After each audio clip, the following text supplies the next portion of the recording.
Happy Friday, guys. This is Matthew Jackson, and we're going to be doing something a little bit different for this Friday. This is going to be a match analysis for our VGC Draft League. This week, this was round 3, so the third week out of 5 for our draft. I was playing Jack Hayes, who goes by Frenderman online, and I actually have him on the mic this week to go with our match. You can say hi, Jack. Hey guys, how's it going? My name's Jack. I'm a VGC player from Oregon who's been playing since 2015. You can follow me on Twitter if you want, at Frenderman. And I just had a really fun set with Matthew. Yeah, it was a really good set. We're going to be showing the videos. We have the replays, obviously, right here for you guys. And we're going to be going through the pace as well. But do you want to start with the pace, or do you want to go with the replays first? Let's go into the replays first. Okay, so we're gonna go with our first. We're gonna go with our first replay. And first of all, we should go with the teams. So these were the teams that me and Jack drafted. Jack's is with the green, mine's with the blue. And so, at least in my team building, the 6 I brought were Kartana, Smeargle, Mimikyu, Araquanid, Metagross, and Cresselia, because I figured that I would at least have a little bit of bulk with like the Metagross Cresselia to kind of get around Jack's aggressive core, because I expected him to bring like Gengar, Pelipper, Ludicolo. And the Kartana was also pretty good in the matchup, just with general general support from the Smeargle, just be able to get a lot of Leaf Blades and stuff off. So that was just the basic structure of my team. Yeah, with my team, I ended up running the Tapu Lele, Mega Gengar, Pelipper, Ludicolo, Stakataka, and Delmise. What I wanted to do was, I knew that I was predicting like an anti-rain strategy in the first little bit from his team. So I wanted to bring just like some fast offense that could quickly blow him up and move in to pivot to like my rain mode in the back or trick room mode, depending on the game and what I thought for the situation. So it was just to grab a quick lead and snowball the momentum from there. But it ended up being, though, that the trick room mode was very, very good in this matchup. And we're going to be able to see that going into these matches. Oh, no spoilers or anything, but this was our first game. Let me turn the music off so it doesn't like blow up. But as you can see, these are the teams that me and Jack decided to bring, and we're going to go straight into the first match. So I led Mimikyu, Smeargle, and Jack led Gengar, Tapu Lele. And so this turn, he Mega Evolves and Dazzling Gleam and Sludge Bombs, which reveals that Jack is the Choice Scarf. And so what? Jack's the Choice Scarf on. That I'm a Scarf Tapu Lele. And he went for the Sludge Bomb, I'm assuming because, like, in case my Smeargle follow Mead, right? Yeah, that was the main reason I went for the Sludge Bomb instead of just Shadow Balling the Mimikyu. I knew the Shadow Ball would have been a much more rewarding play, but it was also a lot riskier. I'd rather just take the damage and set myself up for a damage trade in a few turns in the future. And so what I did is I revealed that I'm Ghosting him, and so I removed the Gengar because that's a bigger threat, and I thought I was going to outspeed the Lele, and I just put the Lele to sleep. And I kind of risked getting taunted or something there, just so I could, because I could then switch out into something, and if I outsped the Lele, then I would be able to hit it with a Shadow Claw the next turn. So Jack brings in Pelipper here to set up the rain, and my Smeargle gets a speed drop, which means that I don't outspeed it. So this play, so the next turn, I actually switch out my Cress here, and I proc the Psychic Seed, and the Psychic Seed was a tech that caught me very off guard. I didn't expect him to be running any sleeves on the Tapu-less team, so I was like, oh, my Lele's really safe to bring here, but it really discouraged me from bringing it in future games because I didn't want to just give the Cresselia the free boost. And against Jack's team, other than the Delmise and Stakataka, it was really good versus, especially in this game, the 4 he brought. So I bring in Mimikyu, and I just go for a play rough, get some nice damage on the Pelipper as he kills my Mimikyu, and I just set an Icy Wind off. So I lower the speed, and you'll see why, because I have a Kartana in the back. And so we're just going to keep going. I Smart Strike the Lele, getting the kill, get the Beast Booster proc, and my Cresselia is here. It's Cresselia Kartana versus Ludicolo Pelipper. And so I don't have to fear a fake out or anything. I'm a Solve Vest, so I figured that I could live the Hydro Vortex. And the Pelipper's at minus speed, so my Cresselia should outspeed because I don't have like any speed lowering. I'm not like speed lowering. Did you not have Trick Room? No, I did not have Trick Room. I had we'll show the pace later, but I had double attack, Calm Mind, Moonlight. Oh, that's spicy. And so he goes for the Hydro Vortex and it actually kills my Kartana, so it's a bad spread, and I get a Calm Mind up. And this is basically like a point where like I just have to try to not get crit, and so I won't like pause anymore for this game. I just started fishing for hacks. I threw out hurricanes, ice beams, like please freeze and confuse. That was my way out this game. Because I just lose to Cresselia. I ended up getting the confusion, which was nice. I thought I had a way out. Yeah, so but this isn't like the most optimal strategy just to kind of like hope you don't get crit, but it worked out at least in this game. We're just I just basically had to take enough attacks and get enough damage out to be able to win the game. And he hits me with an ice beam here, and I hit myself with a confusion. I think this is the one that you actually do freeze, but I actually just thaw out the next turn. You thaw immediately. So it didn't matter. I was just fishing for hacks. I had lost that game unless I'd got it. So going into the next game, we both I think changed up our leads a little bit. So yeah, I won the first game. The next game, which is game 2. Yeah. We get the same teams, of course. And I think we both actually lead something differently here. You lead Stakataka Delmise, and I lead Kartana Mimikyu. So going into this lead, I wanted to lead that just because I felt like Mimikyu was able to get a lot of damage off, and my Kartana, since I was Assault Vest, I would be able to live anything from the Lele or the Gengar. Like I'd be able to live a Shadow Ball. I'd just be able to get 2 knockouts really fast. So that's kind of why I went with Mimikyu Kartana here. And if he doubled up or something, yeah. And I knew that he'd be trying to go for something like that, just pick up some quick knockout. So I decided to pivot to a more bulky mode of my team, try and just set up and plot through, because he had a really fast team, save for the Araquanid. So I knew I could just get some quick damage off if I set up Trick Room. So I went for the Trick Room mode of the team. And so turn 1, he reveals the ally switch as I go for the taunt into the Stakataka and knock off into the Delmise. So he gets Trick Room up. He then goes for the Rock Slide, breaking my disguise, and goes for the Bloom Doom on my Mimikyu, killing me as my Kartana picks up the KO on the Stakataka. So I get the attack boost, which is pretty nice at this point, as he brings in the Pelipper and I bring in the Araquanid. Woodhammer does a lot of damage. I mean, Power Whip does a lot of damage to things. And he goes for the yeah, no kidding.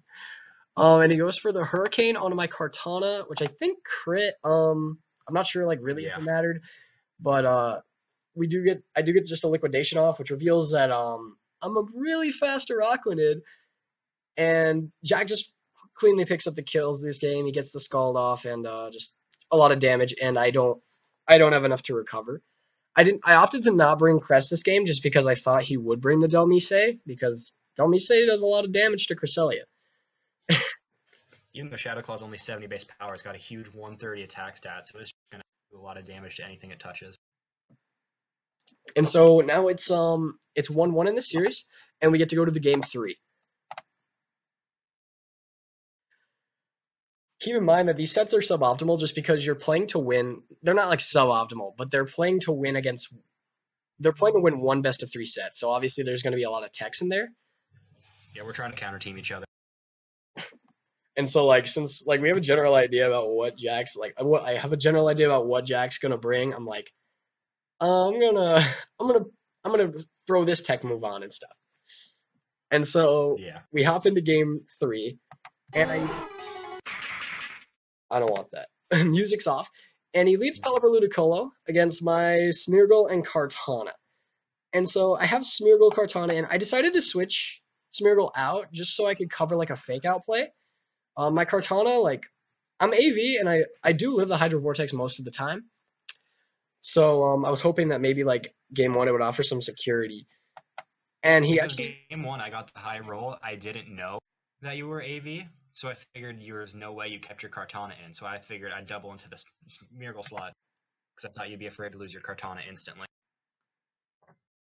But so instead, you keep it in, and I eat a huge Leaf Blade. almost picking up the KO on the Ludicolo, and now we have Mimikyu and Kartana versus Mimikyu, which is taking a lot of damage, versus Ludicolo and Pelipper. So I actually switch out into Smeargle here just to kind of like bait the Z move because I don't want to take unnecessary damage for something in the back. And so I get the Shadow Claw off on the Ludicolo, picking up the knockout, and I trade my Mimikyu for Ludicolo, which I would be okay. I'm okay with that trade, just because I don't want to take a lot of damage. Um, and Smeargle, like, For reasons I'll show later, I was more than okay with Ludicolo going down. I could pivot to a switch, and I wasn't too worried about the Kartana. we have the Cresselia now, and we have the Delmise. And so what I do is this is a weird play. I go for the Acupressure. This was because I was like, I honestly, I wasn't expecting him to bring in Delmise because I revealed I had knockoff earlier. So I was, he brought in the Delmise and I was like, well, shoot, what do I do? I knew I could take, Shadow Claw, but I was like, I need to at least get like something going for me. And Smeargle couldn't put like the Delmise to sleep. I could put the Pelipper to sleep, but that wouldn't really help me out a whole lot.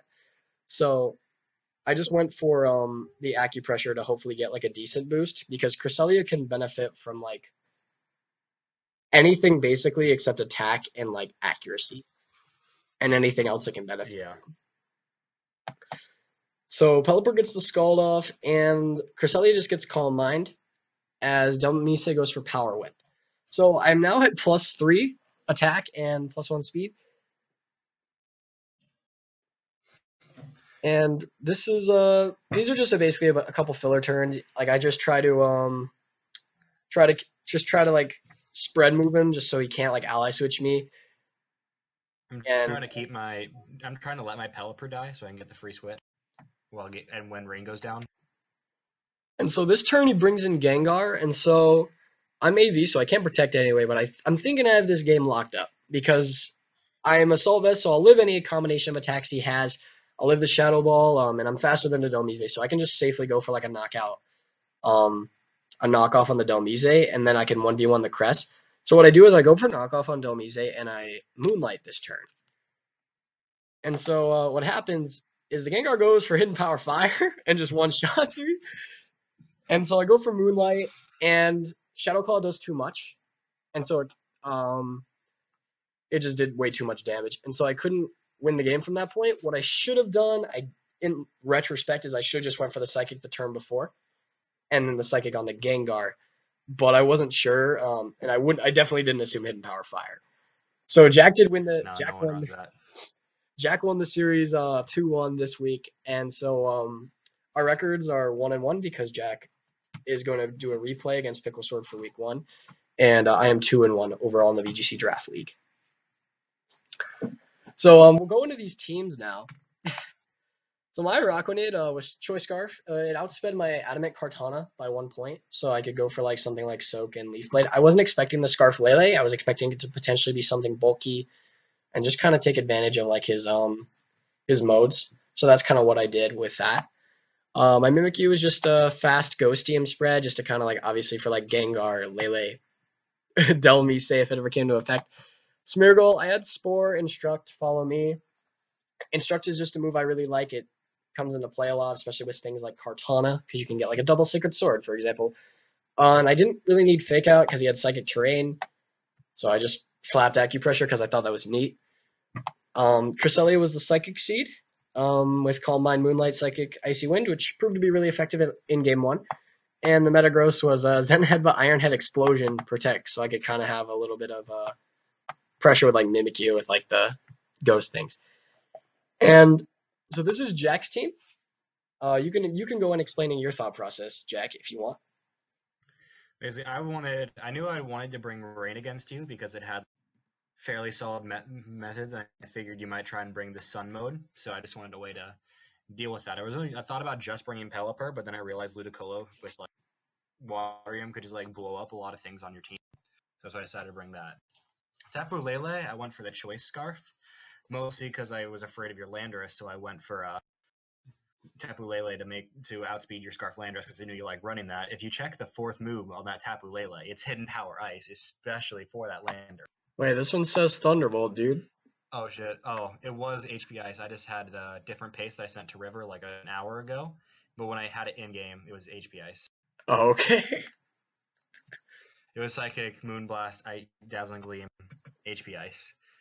Then All right. Stack Attack Adelmized, it was an idea I got from Eduardo Cunha. Shout out to him for his Johto X Alola team. What it's originally supposed to do is you go for turn 1, Ally Switch Trick Room, and then the next turn, if you have the opportunity, which I didn't have to, you go for a Skill Swap plus Gracium Z, and you'll just get a huge Oko onto something, and then get a +1 onto your Delmise. Then your Stack Attacka has Steelworker, so it's just firing off such massive Gyro Balls that it's just killing everything. It does 80% to a Zapdos. Okos can Kelder, it's nuts. And then lastly, when I was finishing up this team, I realized that my team was super weak to Kartana. It could just threaten everything on my team for free, basically, depending on the weather and stuff. So what I decided to do was, you know what, I don't like this, so I'm just going to make this Gengar be able to defeat every single set of Kartana except Scarf, which I wouldn't mind playing against Scarf too much because as soon as it locks in, I can deal with it anyway. I'm going to beat every set except Scarf and just trap it in and kill it no matter what. So that's why I have the HP Fire Tech. And so that kind of goes into the structures of me and Jack's teams. It was a lot of fun. It's always a lot of fun preparing for these sets because you never really know like what you're gonna face, and it allows for a lot of adjustments. And I'm sure Jack can agree in like the set where you have to like kind of think on the fly. And it's not like cookie cutter standard stuff. I led all 6 of my Pokemon in the games. Oh yeah, like and it's so I because led Lele Gengar and then Stack Adelmise and then oh yeah, and it's always really interesting to like because sometimes Pokemon that you don't necessarily think that your opponent's going to bring, they'll throw you off and they'll bring like those mons and you're just like, oh man, I didn't prep for this at all. So it's always really fun playing these and we hope that you guys enjoy the content that we push out. We're going to continue with it. We're going to be trying to keep the content rolling with this. We're having a lot of fun doing this draft league, and we're going to try to get more players into it for the next one. We're about 60% through until we get to the playoff stage, which is basically like we have 6 teams, and we're going to basically have like a NFL playoff style where like the top 2 seeds get buys into top 4, and then the other 4 kind of do play-in games. So be sure to be on the lookout for that. That'll be something that'll be really fun to play and really fun to do. And I think that kind of wraps up this match. Jack, do you have anything else to add? That's what I say. This set was a lot of fun. It's honestly the most fun I've had playing Pokemon in so long. I really like this format of the draft league because it's kind of pseudo NPA as you're trying to just like counter team your opponent to win the one best of 3. And it's just really fun seeing those spicy texts you like joke about in Skype calls with friends late at night like actually come to life, you know? And these mons aren't necessarily like you'll notice like in this draft that you'll look at these like top 30 picks and they're all like pretty common mons like Gothitelle, Scrafty, Azumarill, like Bridger drafted Coco, Zardwy, Como, Tapu Bulu, Swampert, Politoed, Lando. And then like but the later picks are more like where you're starting to tech for people. Like look at my last 5. You have look at Reuniclus, Crocodile, Stakataka. I have Araquanid, Torkoal, Oranguru. Bridger kind of has common stuff, but whatever. Blacephalon, Garchomp, Nidoking, Wailord, Scizor, Pachirisu, Volcarona's not weird.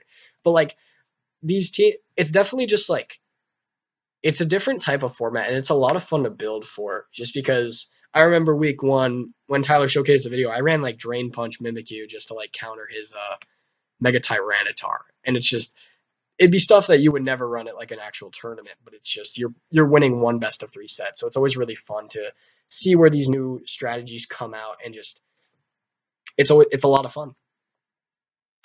Yeah, agreed. Jack, do you have anything else to add? No, I think that about does it for me. All right. Well, if you guys like what you saw, if you guys want to see more analysis or stuff like this, be sure to like and subscribe. Let us know in the comment section below. We definitely want to hear more from you guys. And I think that about sums it up. We'll see you guys next time, and you guys have a nice day. Thank you for watching. Have a good one.